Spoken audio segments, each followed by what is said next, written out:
Joining me today from the Storm Center of Department of Ag, Trade, Consumer Protection is our friend Michelle. Okay, so she's not in the Storm Center. I'm sure there's a storm sector at Department of Ag, Trade, Consumer Protection or something, right? We certainly have a team that responds to emergency incidents. You betcha. There it is. There it is. Well, in all seriousness, today we're going to talk about consumer tips for Severe Weather Awareness Week. No, she's not giving you the meteorology, what's a watch, what's a warning. We're going to take a look on the other side of what can happen after some storms have rolled through the area and you have scammers or door-to-door salespeople show up who are chasing storms and everything else in between. It's a great conversation to have and kind of get us thinking in the right, because we have seen destruction from weather like just continue to increase, and that's pretty scary. It is pretty scary. And I know I don't enjoy, having to get my weather kit together every year because I'm fearful I'll have to use it. But it's a step we take to be protected against the severe weather. And we want to take that a step further for consumers to make sure that after they are protected as individuals, now they're protecting themselves, their home, their finances from scammers that will come out after the storms, should there be damage to homes and landscapes and things. So that's what our message is really about in preparing for severe weather. It's the after effect.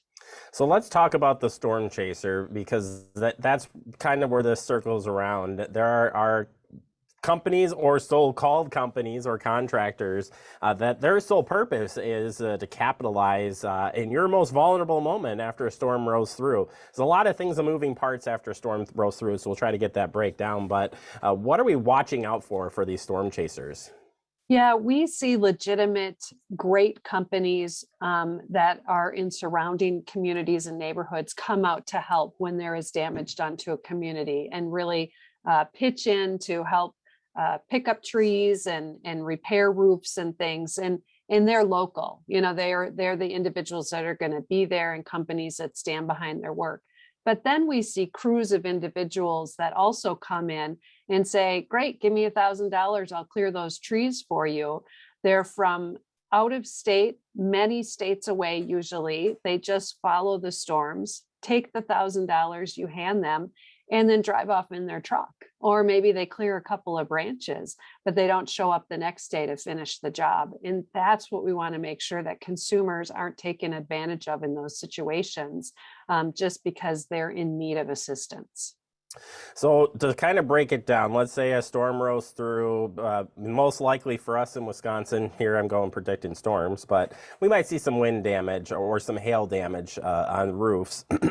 And so you get a certain area that just gets just massively hit. And a lot of people are calling in everybody they can. And one of these storm chasers rolls up. What are some of the tactics that they might use to entice you to take your service or take their service that could be red flags for you to be like, ooh, wait. Yeah, one technique that they're going to use is high pressure pitches. They're also going to use desperation in need of, you need assistance right now and everybody's backed up, and your regular contractor is going to make you wait a week because the line is long. So those are two techniques they're going to use.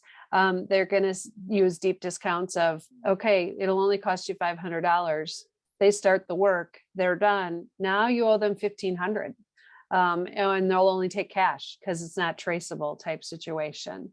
One technique they use is if you let them into your house while they're doing the estimate, they won't leave. That's incredibly high pressure to scare tactics. So that is something we really encourage consumers. Don't let individuals into your house.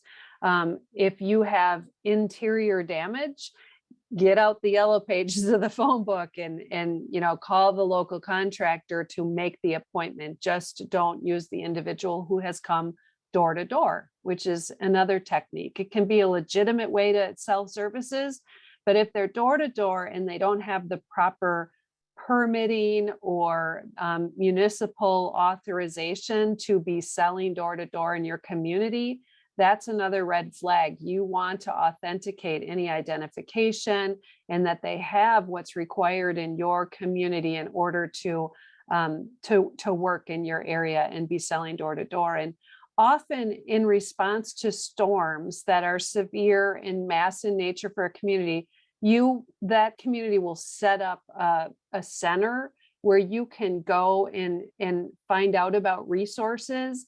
And so you will know who are potential contractors in your area to work with, and they'll be tracking that as well. So that is a resource you should be taking advantage of. But in advance, to combat some of this, is find out who you'd use. Imagine the scenarios. I have trees down. Who am I going to call for trees? I have roof damage.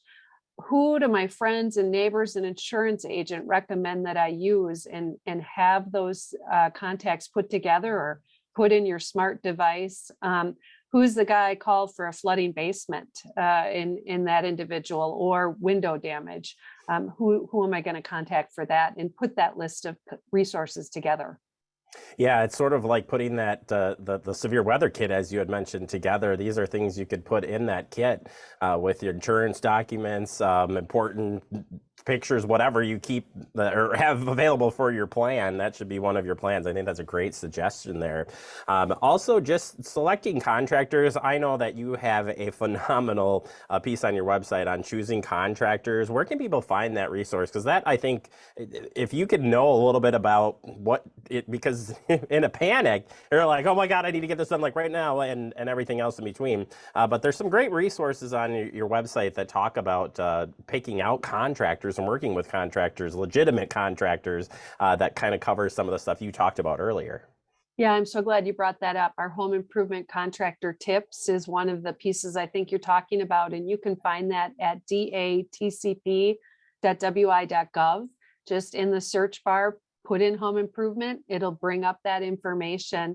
And it's important to know, you talk techniques. One of the techniques used is that someone will come door to door and say, your insurance will cover it all. I can talk to the agent and do all that. That's not permitted under the law. They can't tell you what's going to be covered. Only your insurance provider can be doing that, and only you can negotiate with them, but they can give you the estimates.